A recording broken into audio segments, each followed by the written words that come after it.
So this is our left ventricular pressure curve, and I've divided it into 4 sections, and actually I chunked in this extra bit here. This is actually kind of going to the second heartbeat.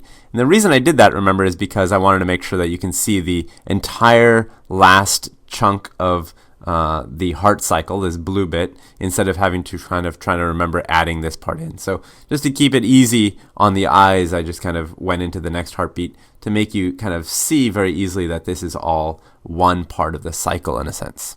Now, instead of looking at pressure, what I want to do is actually kind of look at volume. And so what I'm going to do is I'm actually going to draw out the same axis, right? So we're going to have time using seconds over here. And I'm going to kind of follow the heart, specifically the left ventricle, in the same way I was following it before, kind of in 4 sets, right? This is, like, let's say 1.2 seconds. This could be 1 second. This could be 0.75. And this could be 0.5. And this could be 0.25, right? Something like that. There we go. And on this side, I'm going to do volume. So volume in milliliters. And we're going to start with 0 down here, and we'll do 50 right there. Let's do 100 and 125. And these numbers I'm actually just kind of choosing because I think they're reasonable numbers, but of course we know that these numbers can change person to person. Now, to figure out what is happening over time, I'm actually going to label the 4 points as before, where the colors kind of change on our graph, A, B, C, D. And we know that going from A to B, this we called isovolumetric contraction. Isovolumetric contraction, meaning kind of the volume in the heart stays the same while there's a contraction going on there. And on the other side in green we have isovolumetric relaxation. So kind of the same idea that volume is not changing during these times. And because of that, I think that's kind of an easy place to start our graph. So we're going to actually use A, B, C, and D for isovolumetric contraction and relaxation.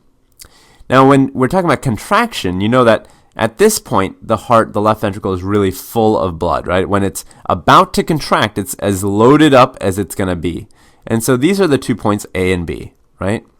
And then for C and D, you basically have blood, kind of what's residual in the heart, and that, let's say, is around 50. So these numbers, 125 and 50, I've chosen them because, again, they're reasonable numbers, but it could definitely change person to person. And I really just want you to kind of get a sense for the overall pattern, what it kind of looks like. So these 2 parts of our graph, I'm just kind of sketching out like that. And in fact, I can even draw that last A, right, because it gets into the next heartbeat, to be somewhere like that. That's kind of resetting and restarting the next heartbeat. So the question is, what is the slope of the line here? Is it just kind of a linear thing like that? Is it just a line where blood kind of fills in, something like this? Or is it something a little bit different from that?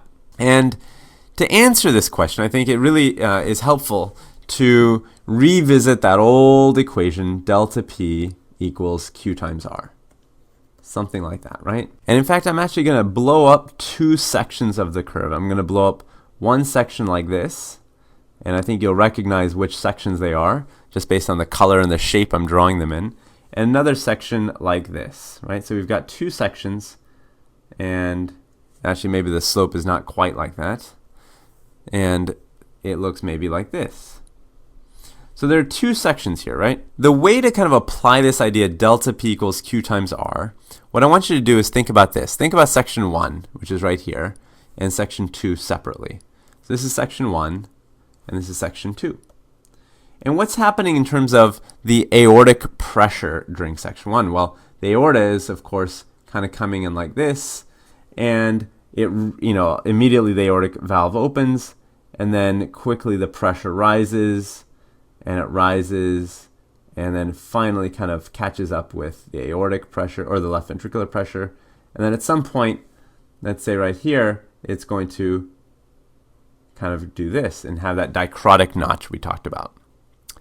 And on the bottom, this is of course the aortic pressure, right? And on the bottom, we've got left atrial pressure to think about. So left atrial pressure is kind of coming in like this, and it's rising quickly, and it's maxing out. Remember, it's very full, we said. And then it kind of begins to fall, right? It begins to fall, and then it kind of picks up again. So these are the kind of curves that you get for the left atrium and the aorta. Why did I draw this out? Why did I make it all big like that? Well, because if we're talking about delta P, all that means is the difference between the yellow line and the white line. That's all it is, delta P, difference in two pressures. So if I look at this, it's actually kind of a nice difference, kind of a good sized difference. If I look up here, it's kind of a medium sized difference. And if I look over here, there's almost no difference, right? So delta P is starting big and getting small, right? So delta P is getting smaller and smaller with time. And over here, it's kind of a similar situation. It starts out big, and then it gets kind of medium, and then it goes eventually kind of small. So it starts out big and then eventually gets smaller. So whenever you see delta P change in pressure and you see two pressure lines, that's kind of an immediate, that's an easy one in a sense, right? You just have to look at the difference between the two lines. So how does that help us? Well, you can see that delta P equals Q times R. And what is Q exactly? Well, Q, remember, this is flow, blood flow, and the units on Q, and this is going to kind of, maybe you'll have an aha moment. I did when I first thought about this. The blood flow is simply volume over time, right?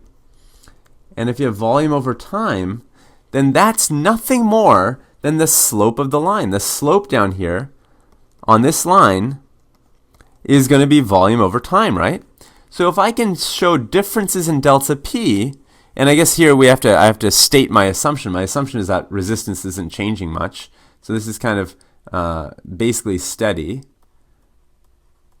This is basically steady within the heart.